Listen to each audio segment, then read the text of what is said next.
नमो सिद्धाणं नमो आयुर्याणं नमो वज्रयाणं नमो लोये सपसामूलं परिमेय शीर्षाणेमिं गुणरयण विभूषणं महावीरं सम्मतरण निलयं पैडी समो कीर्तनम वचम। पंच परमेश्वर भगवान की तपस्वी सम्राट आचार्य सन्मति सागर जी महाराज की जय। आचार्य भगवान सुनील सागर जी गुरुदेव की।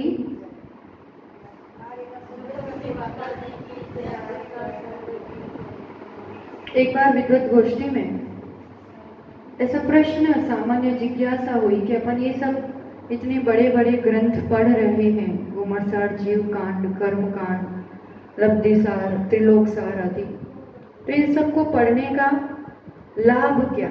आत्मा दिखती नहीं है, कर्म भी दिखते नहीं है, ना उसका अपकर्षण हो रहा, उत्कर्षण हो रहा, उद्दीपना हो रही है, सब कुछ दिखता तो है नहीं है। तो ये सब अपन ज्ञान प्राप्त कर रहे हैं, पर उससे अपने अभी अभी के जीवन में लाभ क्या? तो उस चर्चा में फिर ऐसा कुछ निष्कर्ष निकला कि कर्म नहीं दिखते पर उसका फल दिखता है, और जिस निमित्त से फल मिल रहे हैं ना, जिस कारण से, वो नौ कर्म यानी जिसके कारण से, जिसके निमित्त से कर्म उदय में आते हैं, कर्म अपना फल देते हैं, वो तो दिख रहे हैं। और वो दो दिख रहे हैं तो उसके माध्यम से, इस ज्ञान के माध्यम से अपन उन जो ऐसे 9 कर्म हैं जो मेरे लिए अहितकारी है, इस आत्मा के लिए, उन 9 कर्मों से बचना चाहिए।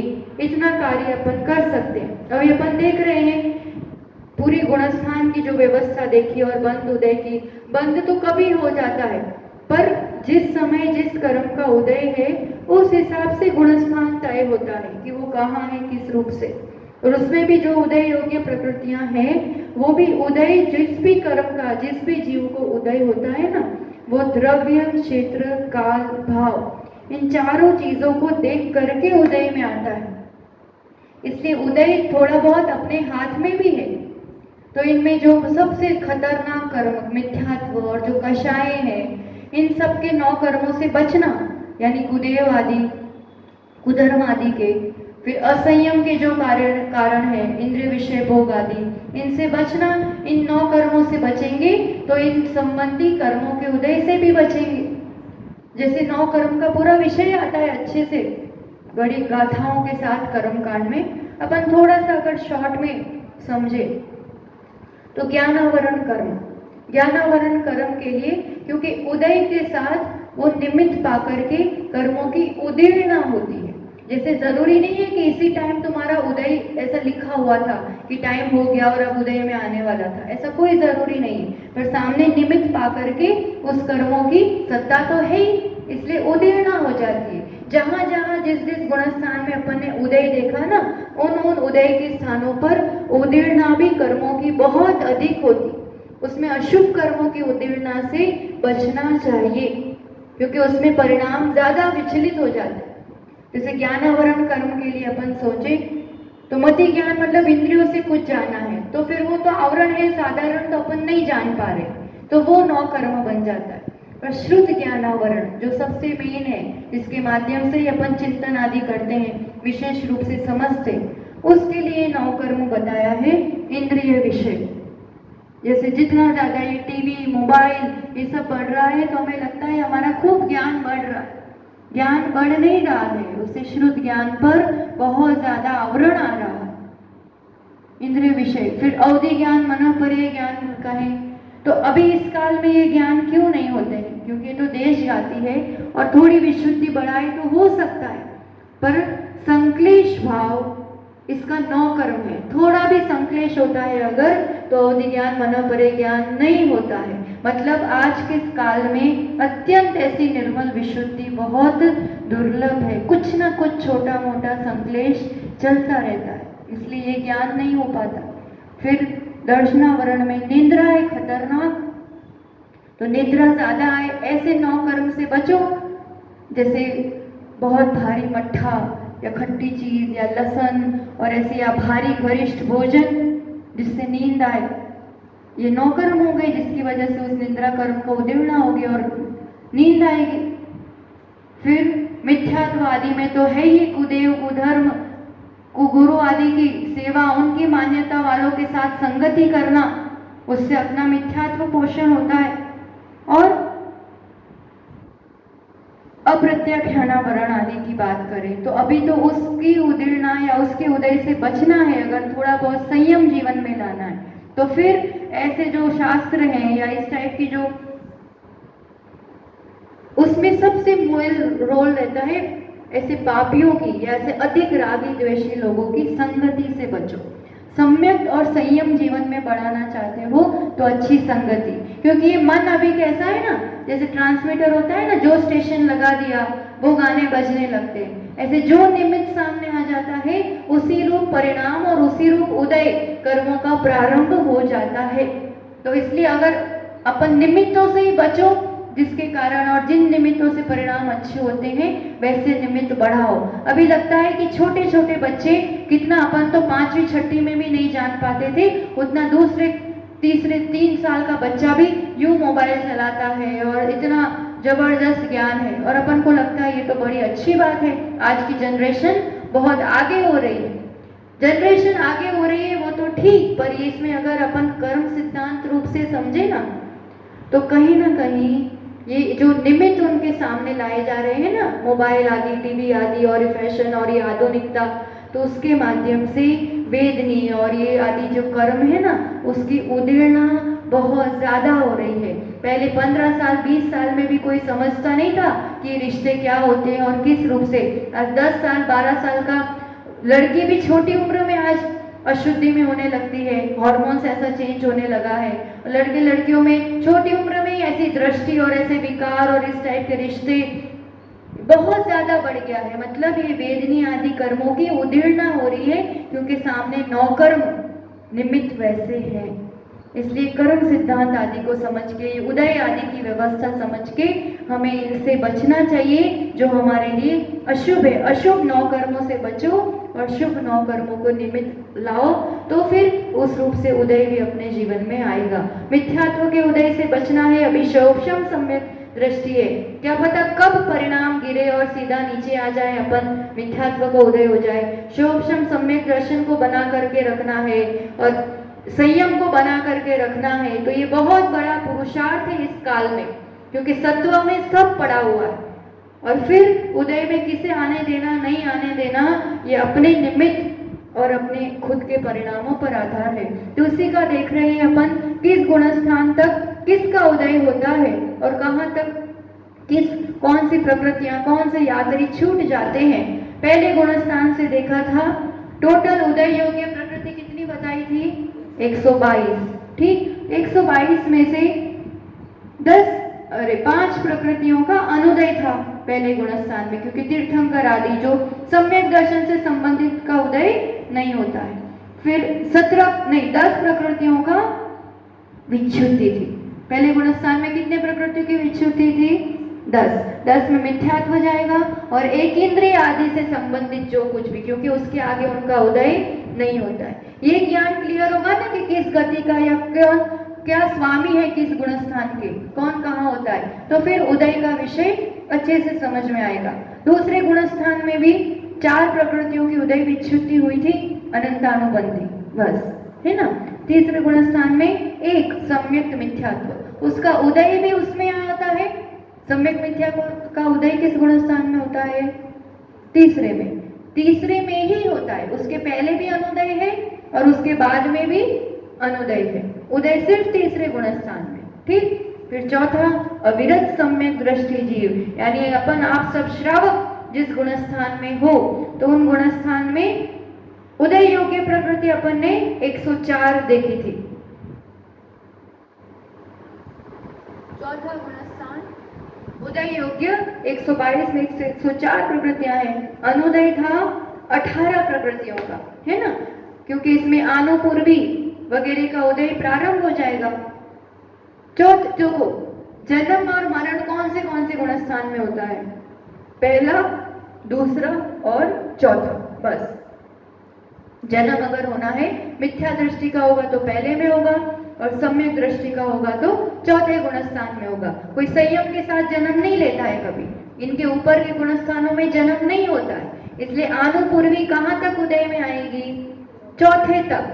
चारों चार आनुपूर्वी कर्म यहीं तक, उसके आगे उदय में नहीं हो सकते, क्योंकि जन्म मरण चौथे तक। मरण तो कदाचित आगे के गुणस्थान में हो जाए, पर आनुपूर्वी कर्म का उदय विघ्न गति में होता है, जन्म के लिए होता है। तो वो ये आनुपूर्वी चारों के चार चौथे गुणस्थान तक रहती है, उसके आगे यहाँ बिछड़ जाएंगी, उसके आगे नहीं पाई जाएंगी। तो यही मेन यहाँ पर जो 17 प्रकृतियों में सभी आनुपूर्वी और फिर देव और नारकी भी इस गुणस्थान के आगे नहीं पाए जाते हैं। इसलिए वैक्रिक शरीर संबंधी जो कुछ भी था, देवायु, नरकायु, देवगति, नरक गति, वैक्रिक शरीर कांगोपांग, तो आराम से याद रह जाएगा, उस रूप से याद रखेंगे ना तो।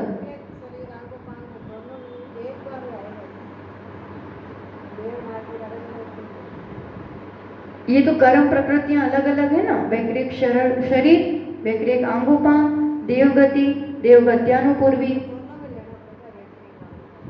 दोनों में मतलब नहीं नहीं, शरीर तो कर्म प्रकृति तो एक ही है ना, एक ही आएगा। तो ये चारों, फिर आयु भी दोनों, देवायु नरकायु, क्योंकि इसके बाद इसका उदय नहीं हो सकता है, इसके बाद ये लोग पाए ही नहीं जाते हैं इस गलती के जीव। और फिर 3 अशुभ प्रकृतियां, दुर्भग, अनादि और अयश कीर्ति, यानी देश संयमी और संयमियों को सब पसंद करते हैं, वो आकर्षक होते हैं, बहुमान को प्राप्त करते हैं, यश को प्राप्त करते हैं, प्रशंसा को प्राप्त होते हैं, यहीं तक इनका उदय है, चौथे तक। ठीक, आगे अपन देखते हैं 5वें गुणस्थान से। 5वें गुणस्थान में अपन ऐड करेंगे, अनुदय 18 को तो था, उसमें 17 ऐड हो जाएंगे, तो कितनी हो जाएंगी? 18 और 17 35। अपन 5वें गुणस्थान देश संयम की बात कर रहे हैं यहाँ पर, अनुदय 35 का। अब उदय 122 में से 35 निकाल दो, तो कितने हो जाएंगे? 87। अब विच्युति कितने की होती है? तो यहाँ पर कह रहे हैं 8 प्रकृतियों की विच्युति होती है। अब देखो 5वें गुणस्थान तक कौन पाया जाता है? सबसे पहले तो अगर कषाय के रूप में देखें तो प्रत्याख्यानावरण यहाँ उदय में होती है, इसके बाद नहीं होती, तो वो 4 जाएंगी। ठीक, और तिर्यंश आयु वाले जीव इसी तक होते हैं, 5वें तक मैक्सिमम, इसके आगे तो मनुष्य ही होते हैं, इसलिए तिर्यंश वाले जितने भी है ना, तिर्यंश आयु, तिर्यंश गति, नीच गोत्र और उद्योत, मतलब उससे संबंधित जितनी चीजें हैं, यानी इसके ऊपर कोई भी जीव होगा 5वें गुणस्थान के ऊपर, वो निश्चित रूप से उच्च गोत्र के उदय वाला ही होगा। इसलिए तो कहते हैं कि उच्च कुल वाले ही मुनि बन सकते हैं, है ना। नीच कुल वाले कदाचित देश संयमी हो सकते, पर मुनि नहीं हो सकते। तो ये उदय की व्यवस्था देखते हैं ना, तो अपने आप ये सब जो सुनी बातें हैं सिद्धांत से प्रमाणित हो जाती है। 8 कर्म कौन कौन से? 4 तो प्रत्याख्यानावरण,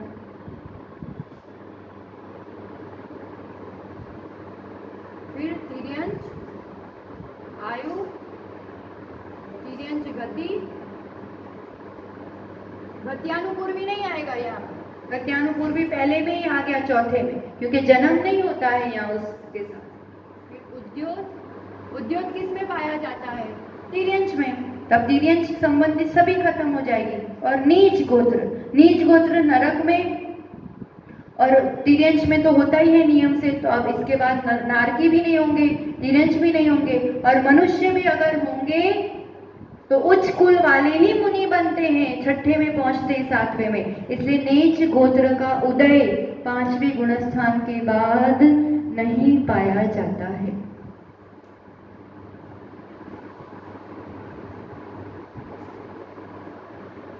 और कौन सा रहा? हो गया ना? हाँ, 8 हो गए ना। तो ये 5वें गुणस्थान संबंधी 8 प्रकृतियां। अब आगे 6ठे में पहुंचते हैं, जहां प्रमथ संयत मुनिराज हुआ करते हैं। तो उनमें कितनी उदय होती है, कितनी विच्युति उदय की होती है?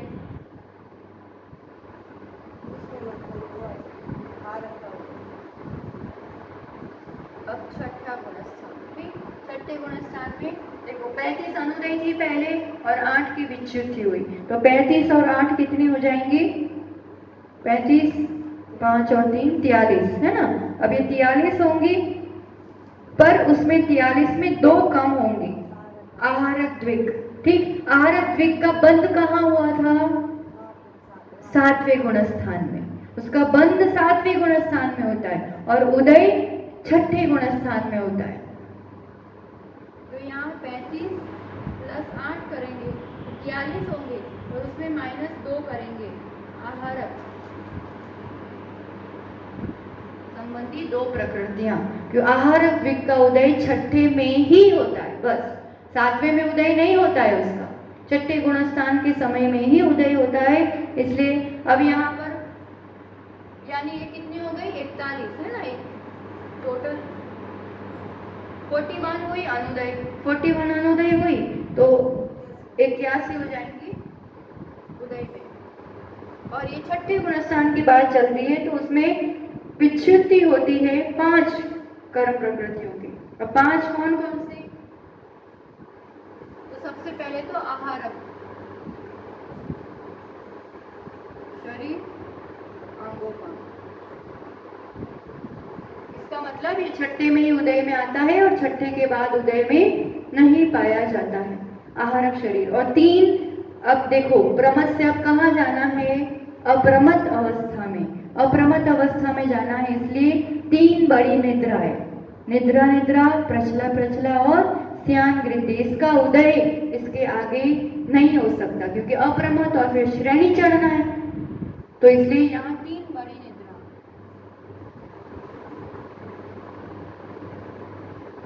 6ठे तक 3 बड़ी निद्रा का उदय हो सकता है, गहरी नींद आ सकती है, ज्यादा देर सो सकते हैं, पर फिर अप्रमथ आदि से आगे बड़ी निद्राएं उदय में नहीं रहती हैं। तो ये 5 की उदय विच्युति ठीक हो गया। ये आगे देखे 7वां गुणस्थान, 7वें गुणस्थान में ये 41 प्लस अपन 5 करेंगे तो 46 हो जाएंगे, 46 यहाँ करेंगे ना तो 76 उदय में।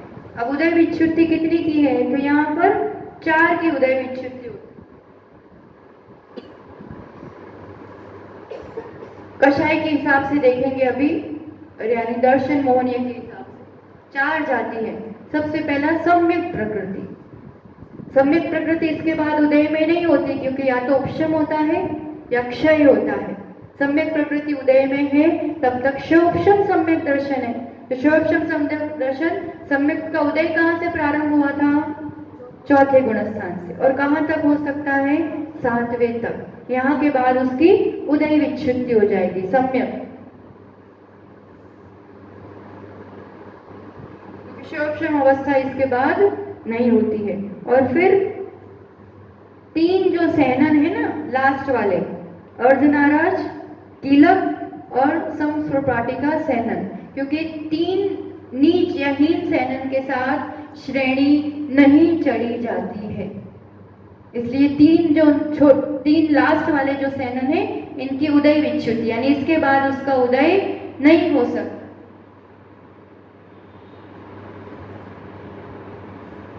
लास्ट वाले 3 अर्धनाराज, कीलक और समप्राटिका, ये वाला ठीक। तो ये 3 सैनन का उदय, तो 4 प्रकृतियां ये हो गई।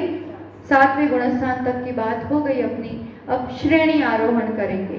किसी भी श्रेणी आरोहण में चले, उदय में उसमें बहुत फर्क नहीं पड़ता है, सत्ता में और उसमें उपशम श्रेणी चढ़े या शपक श्रेणी चढ़े, उदय तो उदय की तरह ही काम करता है। इसलिए यहाँ अपन देखें 8वां गुणस्थान यानी अपूर्वकरण गुणस्थान।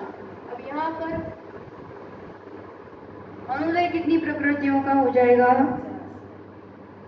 50, 40 और 4। उदय उसमें से 122 में से 50 निकालेंगे तो 72। और अब उदय विच्युति कितने की होती है? 6 प्रकृतियों की यहाँ उदय विच्युति, यानी इसके बाद उदय नहीं होता है। अपन ने जो ग्राफ देखा था कषाय का, उसमें भी देखा था कि जो 9 कषाय है ना, 6, वो 9 कषाय यहाँ पर जाती है, उसका उदय का अभाव हो जाता है। हास्य, रति, अरति, शोक, भय, जुगुप्सा, 6 9 कषाय की उदय विच्छुत्ति यहाँ, यानी हास्य आदि अरति रति आदि इसके बाद उदय में नहीं आती। इसकी उदय विच्छुत्ति यहाँ पर 8वें गुणस्थान में अपूर्व करण में होती है। हास्य, रति, अरति, शोक, भय, जुगुप्सा। आगे अनिवृत्तिकरण में जाएंगे तो उसमें अब यहाँ पर उदय विच्छुत्ति यहाँ भी 6 प्रकृतियों की होती है।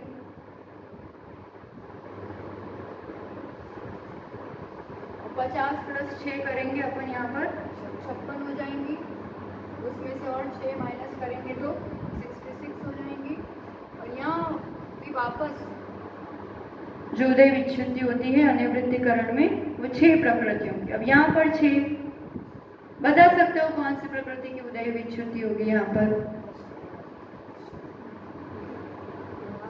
इसके बाद उदय में नहीं पाया जाएगा, कौन से? संज्वलन वाली, क्रोध, मान, माया। क्योंकि लोभ तो 10वें में रहेगा, तो ये 3 और 3 वेद, स्त्रीवेद, पुरुषवेद, नपुंसकवेद, इसकी उदय विच्छुत्ति होती है। यहाँ तक वेद कर्म उदय में रहता है, इसके बाद नहीं पाया जाता है। तीनों वेद और संज्वलन की 3 कषाय।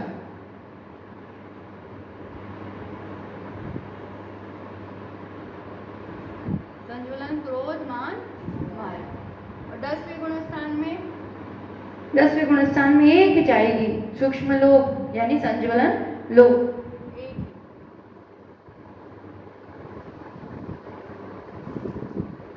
ज्ञानोदय और वो देखेंगे तो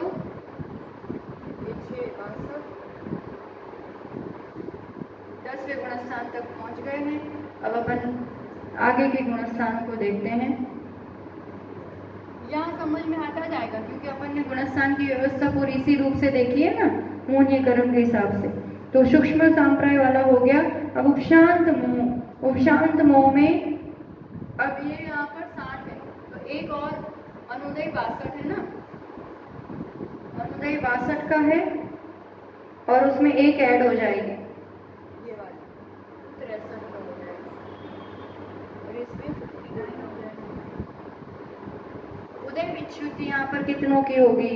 तो उपशांत मोह में कह रहे हैं 2 उदय विच्छुत्ति। 2 किस हिसाब से?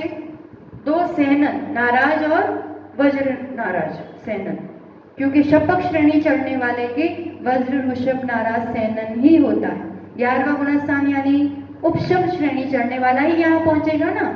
तो इसके बाद यानी अगर ये देखो, पहले 3 सेनन निकाल दिए, नीचे के 3 सेनन वाले तो श्रेणी नहीं चढ़ते, बाकी के 3 सेनन वाले उपशम श्रेणी, बाकी के 2 सेनन वाले चढ़ सकते। शपक श्रेणी कोई चढ़ेगा तो वज्र ऋषभ नाराज वाला ही चढ़ेगा। तो 11वें गुणस्थान में ये 2 बाकी के 2 सेनन की उदय विच्छुत्ति, नाराज और वज्र नाराज,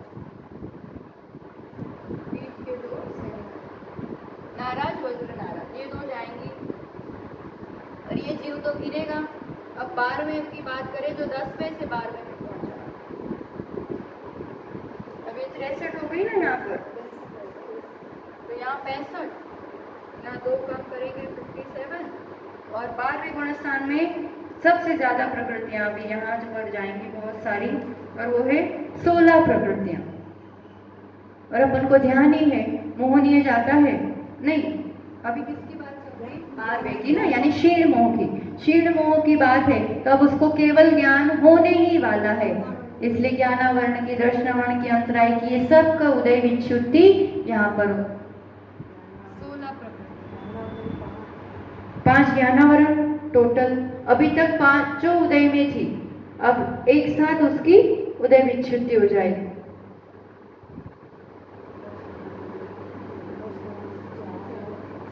अब दर्शनावरण की निद्रा तो सब चली गई ना,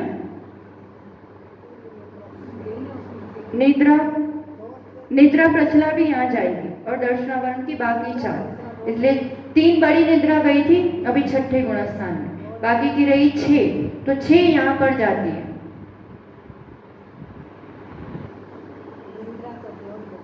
निद्रा, प्रचला, चक्षु दर्शनावरण, अचक्षु दर्शनावरण, अवधि दर्शनावरण, केवल दर्शनावरण, 6 यहाँ जाएंगी और अंतरायी की 5, क्योंकि अब उसको केवल ज्ञानी होना है, 4 गात्या कर्म नाश होने हैं। तो मोहनीय कर्म का उदय तो यहीं तक समाप्त हो गया 10वें तक। बाकी के दर्शनावर्ण, ज्ञानावर्ण और अंतराय का यहाँ उदय समाप्त।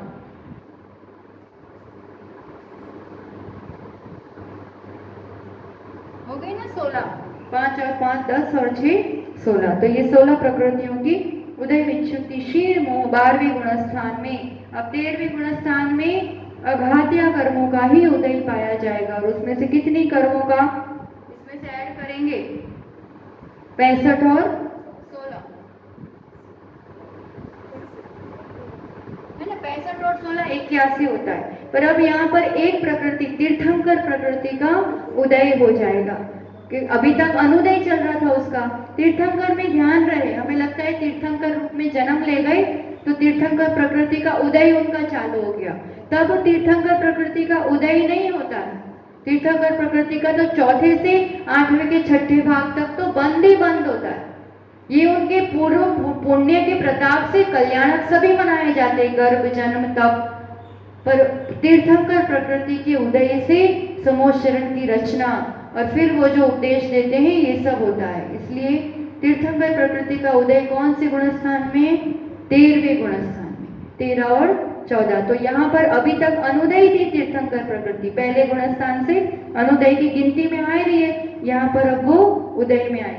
इसलिए 65 + 16 81, 81 में से एक माइनस होगा तो 80 हो जाए।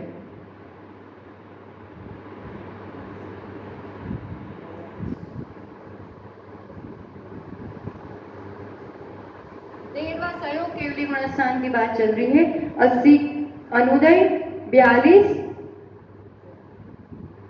उदय में 42 प्रकृतियां सबघात्या कर्मों की। और उदय विच्छुद्धि यहाँ पर होती है सबसे ज्यादा 29 कर्मों की। 29 कर्म कौन कौन से? देखो अब सीधे से अपन गणित लगाएंगे, थोड़ा सा नाम कर्मों में आएंगे। अभी आयु नहीं जाएगी, मनुष्य आयु एक ही का उदय चल रहा है उसका, वो अभी 14वें में जाएगी जबकि आयु पूरी होगी तब। तो आयु नहीं, अब नाम कर्म में देखेंगे। नाम कर्म में कौन कौन सी प्रकृतियां जाती है? तो सहनन, क्योंकि अब अयोग होने वाला है ना, तो शरीर संबंधी जितनी जैसी प्रकृतियां होंगी, जैसे वज्र ऋषभ नाराज, अरे हाँ वज्र ऋषभ नाराज सहनन, फिर निर्माण, स्थिर और अस्थिर, शुभ और अशुभ, सुस्वर और दुस्वर, प्रशस्त अप्रशस्त व्यायगति, औदारिक शरीर, औदारिक आंगोपांग, तेजस शरीर, कार्मण शरीर, 6 संस्थान, स्पर्श रस गंध वर्ण 4, अगुरु लघु, उपघात, परघात, उच्छ्वास और प्रत्येक शरीर। इतनी कर्म प्रकृतियां, ये 29 सभी नाम कर्म की प्रकृतियां जो शरीर से संबंधित है। औदारिक शरीर अब जाएगा, यहाँ से उदय खत्म, औदारिक आंगोपांग का उदय खत्म। उसके अंतर्गत जो स्थिर अस्थिर, शुभ अशुभ, सुस्वर दुस्वर, सहनन, निर्माण, ये सब जाएंगे। और यहाँ एक बात समझने वाली है, प्रशस्त व्यायोगति और अप्रशस्त व्यायोगति, इन दोनों का यहाँ अब विच्छुद्धि होगी। मतलब कोई अप्रशस्त व्यायोगति वाला भी केवल ज्ञानी हो सकता है। 6 संस्थान का यहाँ उदय विच्छुद्धि होती है, मतलब किसी भी संस्थान वाला हो वो केवल ज्ञानी हो सकता है। इन सब प्रकृतियों का ये सब बाधक नहीं है तुम्हारे केवल ज्ञान में। सहनन बाधक था तो वो पहले चले गए, ठीक है, पर ये सब प्रकृतियों से ये ज्ञान होता है। कोई भी स्पर्श रस गंध वर्ण हो तो भी तुम्हें केवल ज्ञान हो सकता है। और श्वासोश्वास उच्छ्वास भी यहाँ चले जाएंगे, मतलब अयोग केवली के श्वासोश्वास भी नहीं हुआ करता है। ये 29 प्रकृति फिर से बोले एक बार, हाँ शॉर्ट में लिख दो। वज्र ऋषभ नाराज सहनन, निर्माण,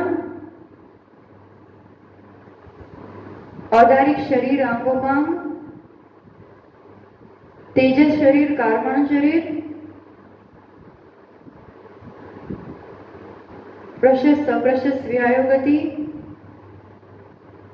6 संस्थान, स्पर्श रस गंध वर्ण आदि 4,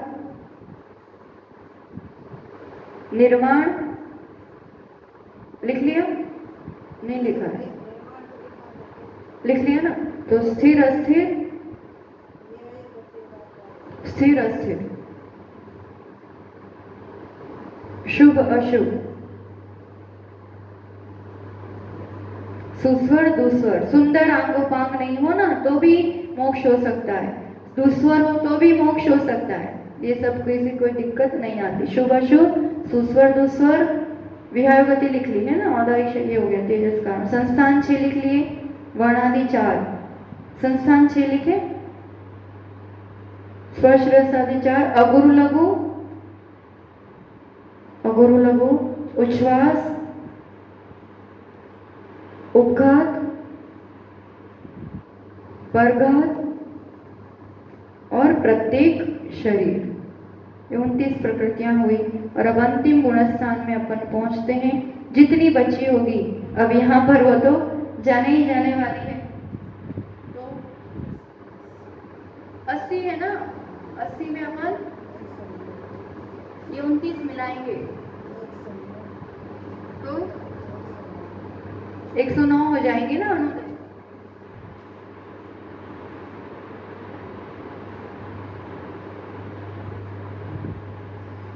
14 लास्ट गुणस्थान, 80 प्लस 29 तो 120 में एक कम तो 110 तो 109 हो जाएंगे। उदय कितने का बाकी रहा? 122 में से 109 निकालेंगे तो 13 प्रकृतियां बाकी, 13 प्रकृतियों का उदय, और इधर विच्छित्ति भी 13 की हो ही जाएगी। इसके बाद किसी भी कर्म का उदय होता नहीं है। तो कौन सी 13 बाकी रही बता सकते हैं? देखो ज्ञान और दर्शन और मोहन ये तो सब पहले ही चले गए अंतराय। आयु में मनुष्य आयु ये जाएगी अब यहाँ पर। मनुष्य आयु जिनका उदय है उन्हीं की उदय विच्छित्ति है। दोनों 13 प्रकृतियां, जब तक गुणस्थान है तब तक उदय रहेगा, गुणस्थान छूटा कि उदय विच्छित्ति भी हो जाएगी। मनुष्य आयु, आयु में फिर नामकरण में कौन कौन से बाकी रही? मनुष्य गति, ठीक, तो मनुष्य आयु, मनुष्य गति, मनुष्य संबंध, आयु और नहीं, औदारिक शरीर तो हो गया ना, औदारिक शरीर अंगोपांग तो पहले ही हो गया, शरीर संबंधी सब हो गया। अब पंचेंद्रिय जाती ये रहेगी, पंचेंद्रिय। फिर सुभग, उनको सब पसंद करते थे, सुभग, त्रस, बादर, पर्याप्त, आदि, लिख लो, त्रस, बादर, पर्याप्त, आदि, यश, कीर्ति, तीर्थंकर, ये सब यहां तक उदय रहेगी। उच्च गोत्र, ये नामकरण की हो गई। फिर उच्च गोत्र और वेदनीय में साता और असाता वेदनीय। असाता का उदय नहीं होता है वैसे, पर फिर भी इसकी विच्छुत्ति भी पहले नहीं होती है, वो सब संक्रमित हो गए और साता रूप में उदय आती है, पर उसका एक तरह से बहुत कम अनुभाग के साथ माना जाता है। इसलिए यहाँ पर किसी आचार्य के हिसाब से ये साता असाता 13वें गुणस्थान में जाती है, कषाय पहाड़ के हिसाब से, और यहाँ पर जो कोई आचार्य पुष्पदंत भूत बलि के हिसाब से शतखंड आगम में आता है कि 14वें गुणस्थान में साता असाता की विच्छुत्ति होती है, और जो कषाय पहाड़ आदि में आता है वो 13वें गुणस्थान में बताते हैं। मतलब दो मत हैं दोनों आचार्यों के हिसाब से, वो बहुत ज्यादा फर्क नहीं पड़ता, दोनों पर श्रद्धा करो और इस रूप से मानो। साता साता, उच्च गोत्र, तीर्थंकर, यश, कीर्ति आदि ये सभी 13 जो बाकी रही सभी यहाँ पर फिनिश हो जाएंगे। इस रूप से सभी 122 कर्म प्रकृतियों की अपन ने यहाँ पर उदय विच्छुत्ति देखी। अब थोड़ा सा अपन फटाफट सत्व का भी विषय देख लेते हैं। कल प्राय अपन इस विषय को अभी के लिए गुणस्थान और कर्म विज्ञान के विषय को विराम दे देंगे। तो सत्व का विषय थोड़ा सा अपन यहाँ पर देख लेते हैं। शपक श्रेणी की अपेक्षा यहाँ पर सत्व का विषय बताया जाएगा कि कौन से गुणस्थान तक कौन सा रहता है। सत्व यानी कर्म का बंध हुआ और उदय में नहीं आए तब तक जो आत्म प्रदेशों के साथ उसकी सत्ता रहती है वो, इसलिए सत्व फटाफट नहीं जाता है, वो तो ऑलमोस्ट सब लास्ट में ही जाएगा। पर फिर भी कौन से कर्म कहाँ तक पाए जाते हैं, तो सत्व योग्य प्रकृतियां टोटल 148 पूरी है ना, 148 यात्री हैं। सत्ता खत्म होते जाना, मतलब सत्ता कब खत्म होती है? जब क्षय होता है कर्म का। है ना, अब उसके बाद उसका रहेगा ही नहीं। तो इस अपेक्षा से अभी कहाँ कौन से कर्म जीतते हैं अपन, 148 होते हैं, 5 ज्ञानावरण, 9 दर्शनावरण, 2 वेदनीय, 28 मोहनीय, 4 आयु, 93 नाम पर, 2 गोत्र और 5 अंतराय, पूरी 148 8 डिब्बों में 148 यात्री सत्व की ट्रेन की बात करेंगे अपन। सत्व यहाँ भी ऐसे ही बात करेंगे, असत्व, सत्व और सत्व विच्छुद्धि, यानी इस गुणस्थान में इसका सत्व हो ही नहीं सकता, वो असत्व। जिनका सत्व पाया जा सकता है वो सत्व में, और विच्छुद्धि यानी इसके बाद उसकी विच्छुद्धि होती है।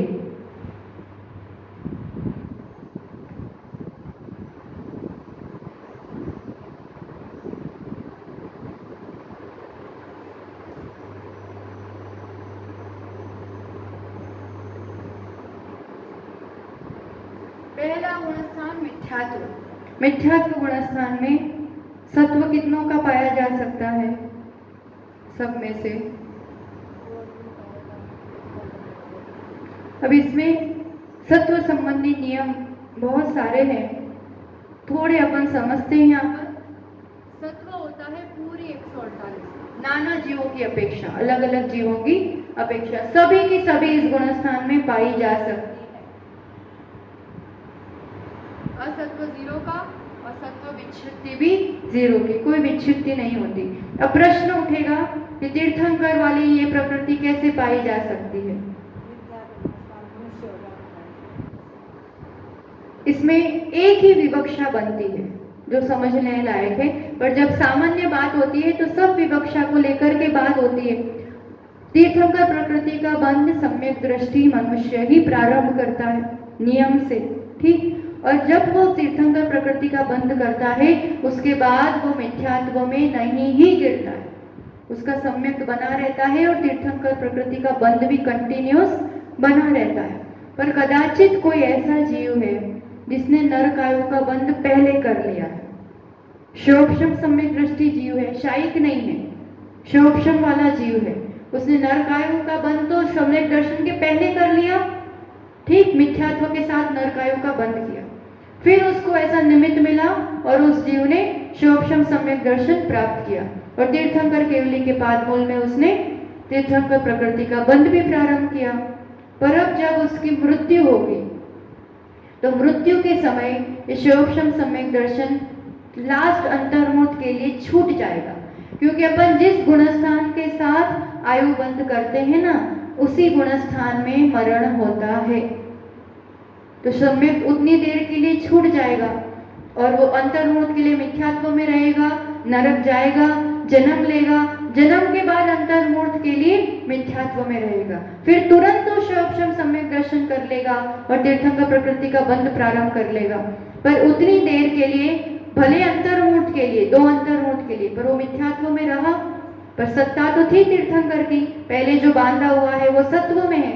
तो इस अपेक्षा से मिथ्यात्व में कदाचित तीर्थंकर प्रकृति का सत्व पाया जाता है। उदय या बंध तो नहीं होता है, पर कोई नरक जाने वाले जीव की अपेक्षा कि कोई मिथ्यात्व में जाकर के नरक जाए और वापस फिर सम्यक दर्शन प्राप्त कर ले, ऐसा। आहार द्वीप का भी रहेगा कि ये सब प्रकृति कैसे पाई जाती है। तो यही कोई शोभशम सम्यक दृष्टि जीव है, मुनिराज की अवस्था में उसने बंद तो कर लिया और बंद करने के बाद वापस वो नीचे मिथ्यात्व में गिर गया। शोभशम वाला जीव तो गिर सकता है ना, तो मिथ्यात्व में जितनी देर आया, बंद पहले कर लिया था, इसलिए सत्व उसका पाया जाता है।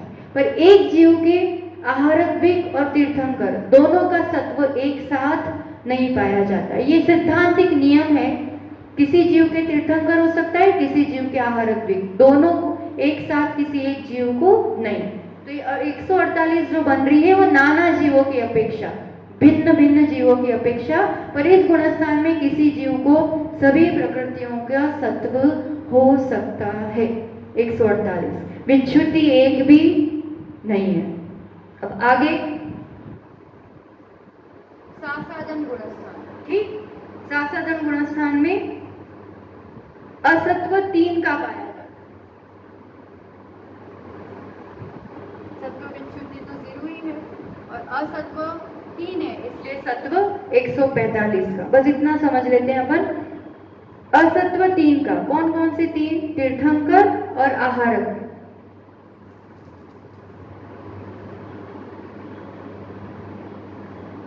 आहारक शरीर अंगों का। अब यहाँ क्यों नहीं पाया जाएगा वो? क्योंकि सीधी बात है, सासाजन गुणस्थान कब प्राप्त होता है? प्रथम उपशम समय से, प्रथम उपशम सम्यक से गिरते समय किसी को होगा तो। अब प्रथम उपशम सम्यक वाले जीव कोई तीर्थंकर प्रकृति का बंद करते नहीं है, आहारक विग का बंद करते नहीं, तो इसलिए इन जीवों की अपेक्षा कोई प्रथम उपशम सम्यक वाला गिरते टाइम उसके पास ये सत्व में हो, ऐसा मुमकिन नहीं है। इसलिए इन दोनों, इनका सत्व नहीं पाया जाता है। मिश्र गुणस्थान में एक का असत्व रहेगा तीर्थंकर, क्योंकि हमने बोला ना तीर्थंकर वाला नीचे नहीं गिरता है प्राय, वो तो खाली नरक जाने की अपेक्षा पहले में बना था, इसलिए यहाँ तीर्थंकर का असत्व 147 का सत्व और 0 विच्छुद्धि। चौथे गुणस्थान से अपन कल और विषय आगे देखेंगे, है ना। तो सत्व का विषय चौथे से आगे तक का, और फिर लास्ट में इसको विषय को समाप्त करते हुए अपन कल इसको विराम देंगे। आज के लिए इतना ही। इस बंद उदय और सत्व पर विचार करते हुए हम अपने गुणस्थान की अवस्था बनाए रखे। कर्मों का उदय, सत्व तो दिखता नहीं है, उदय दिखता है, और ये उदय से हम अपने जीवन में परिणामों की विशुद्धि से उस फल में अंतर ला सकते हैं। तो हम अपनी विशुद्धि बढ़ाए और कर्मों के अधीन पराधीन जीवन नहीं जिए। कर्म समझ रहे हैं पर इतना जाने कि इससे कर्मातीत अवस्था है अपनी, और ये पुद्गल कर्मों से अपन भिन्न ज्ञाता दृष्टा जीवात्मा है, तो उससे ज्यादा शक्ति अपने में है।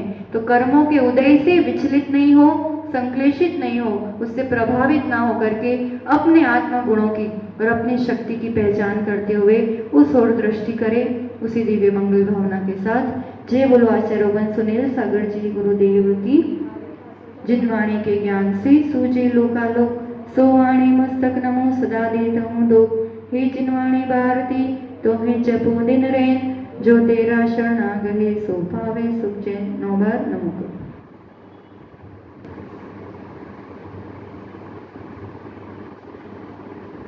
द्वादशाम में जिनवाणी माता की जय। आचार्य सुनील सागर जी गुरुदेव की।